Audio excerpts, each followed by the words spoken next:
Hello everyone, welcome to study Charcha learn to glow. देखिए, आजकल एक नया वेरिएंट ऑफ कोरोना वायरस आया है जिसको बोला जा रहा है ओमिक्रॉन वेरिएंट, और इसको बोला जाता है B1152 वेरिएंट भी, जो कि WHO को रिपोर्ट किया गया था साउथ अफ्रीका द्वारा ऑन 24 नवंबर 2021। लेकिन जो फर्स्ट कॉन्फर्म केस आया था वो आया था एक स्पेसिमेन जो कि कलेक्ट किया गया था आपका 9 नवंबर 2021। तो इस हिसाब से हम लोग बोल सकते हैं कि जो first Omicron variant of corona virus आया है वो आया है आपका 9 नवंबर। और ये सिर्फ साउथ अफ्रीका में ही नहीं, साउथ अफ्रीका के कुछ आसपास के कुछ देश जैसे कि ये बोत्सवाना है, फिर ये मोजाम्बिक है, इन सब देशों में भी ये Omicron variant of corona virus पाया गया है। और डब्ल्यूएचओ ने ये Omicron variant of corona virus मिलते ही इसको वेरिएंट ऑफ कॉन्सर्न की कैटेगरी में डाल दिया है, और ये एडवाइस दिया था डालने के लिए डब्ल्यूएचओ का technical advisory group on virus evolution. देखिए, डब्ल्यूएचओ कब वेरिएंट ऑफ कॉन्सर्न के लिस्ट में डालता है? जबकि जब आपका कोई एक वायरस बहुत ज्यादा ही खतरनाक हो या फिर उसका बहुत जल्दी फैलता हो, तभी उसको डब्ल्यूएचओ वेरिएंट ऑफ कॉन्सर्न के कैटेगरी में डाल देता है। अभी जो Omicron variant of corona virus है ये बहुत ही डाइवर्स नेचर का है, और साथ ही साथ इसका जो म्यूटेशन है वो बहुत ही ज्यादा है, और इसके ऊपर 26 से 32 26 से 32 तक का स्पाइक है।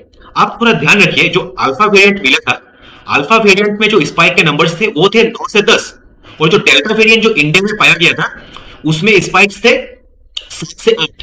तो आप डायरेक्टली देखते हैं कि ये जो डेल्टा वेरिएंट से इस पे स्पाइक्स कितने 3 से 4 गुना ज्यादा स्पाइक्स है Omicron variant of corona virus है। इसमें इससे क्या हो जाता है, वायरस थोड़ा खतरनाक हो जाता है क्योंकि बहुत जल्दी फैलेगा।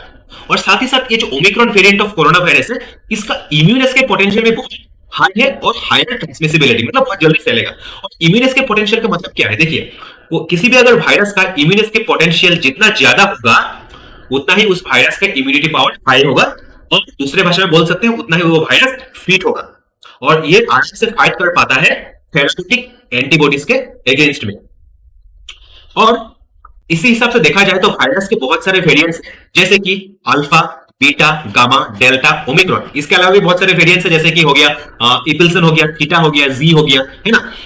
अभी हम लोग देखते हैं जो डेल्टा वेरिएंट जो कि इंडिया में पाया गया था, इसको थोड़ा देखिए। डेल्टा वेरिएंट पाया गया था इंडिया में अक्टूबर 2020 को, और डब्ल्यूएचओ ने इस डेल्टा वेरिएंट को रखा था वेरिएंट ऑफ इंटरेस्ट के लिस्ट में 4 अप्रैल 2021 तक। लेकिन जब देखा डब्ल्यूएचओ ने कि इंडिया में बहुत सारे डेथ्स हो रहे हैं, ऑक्सीजन की कमी हो रहा है ना, तभी डब्ल्यूएचओ ने क्या किया, 11 मई 2021 को डब्ल्यूएचओ ने डेल्टा वेरिएंट को वेरिएंट ऑफ कंसर्न के लिस्ट में डाल दिया। अभी देखिए इस ओमिक्रॉन वेरिएंट, ये जो ओमिक्रॉन वेरिएंट पाया गया था ये साउथ अफ्रीका के साथ है, उसके आसपास के देशों में भी पाया गया था, और डब्ल्यूएचओ ने इस ओमिक्रॉन वेरिएंट को मिलते ही इतनी जल्दी इसको वेरिएंट ऑफ कंसर्न के लिस्ट में डाल दिया 26 नवंबर को ही। तो आप लोग समझ सकते हैं, मतलब ये वाला वेरिएंट ओमिक्रॉन वेरिएंट बहुत खतरनाक साबित हो सकता है। अभी देखिए, ये जो Omicron variant of corona virus है ये सिर्फ साउथ अफ्रीका पे इफेक्ट नहीं किया, अलग अलग देशों में भी ये पहुंच चुका है। 1-2 करके केसेस मिले हैं, जैसे कि ऑस्ट्रेलिया में भी 2 केसेस मिले जो कि पैसेंजर आए हुए थे साउथ अफ्रीका से, फिर इटली में मिले, जर्मनी में मिले, नीदरलैंड्स में मिले, ब्रिटेन में, Israel, Hong Kong, Belgium, Switzerland, Canada, Botswana.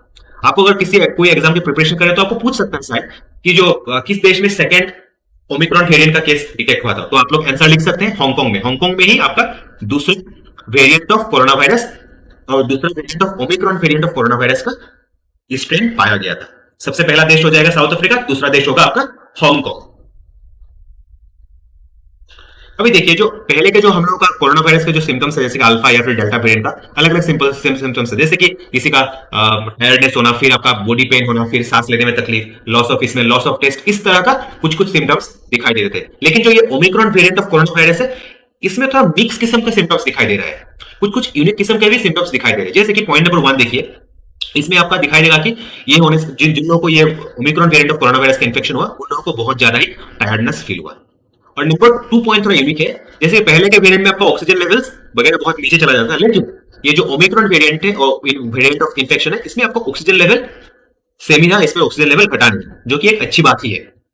और जिन लोगों को ये Omicron variant of corona virus है, जिन पेशेंट्स को हुआ है, तो उन लोगों ने लॉस ऑफ टेस्ट और लॉस ऑफ स्मेल उन लोगों को हुआ नहीं, ये सब सिम्टम्स उन लोगों में नहीं आए, लेकिन उन लोगों को क्या हुआ, स्क्रेची थ्रोट, यानी कि उन लोगों को गले में खराश। तो देख सकते हैं कुछ ये 2 नंबर और 3 नंबर पॉइंट, ये देखिए दोनों पर पॉइंट है कि इन लोगों का ऑक्सीजन लेवल ड्रॉप नहीं हुआ, जो कि एक अच्छी बात है, और साथ ही साथ उन लोगों का लॉस ऑफ स्मेल और लॉस ऑफ टेस्ट हुआ नहीं। और एक पॉइंट नंबर 5 जो कि बहुत ही अच्छी बात है कि बहुत सारे पेशेंट्स को आपको हॉस्पिटल जाना नहीं पड़ा, वो लोग विदाउट हॉस्पिटलाइजेशन ही ठीक हो चुके।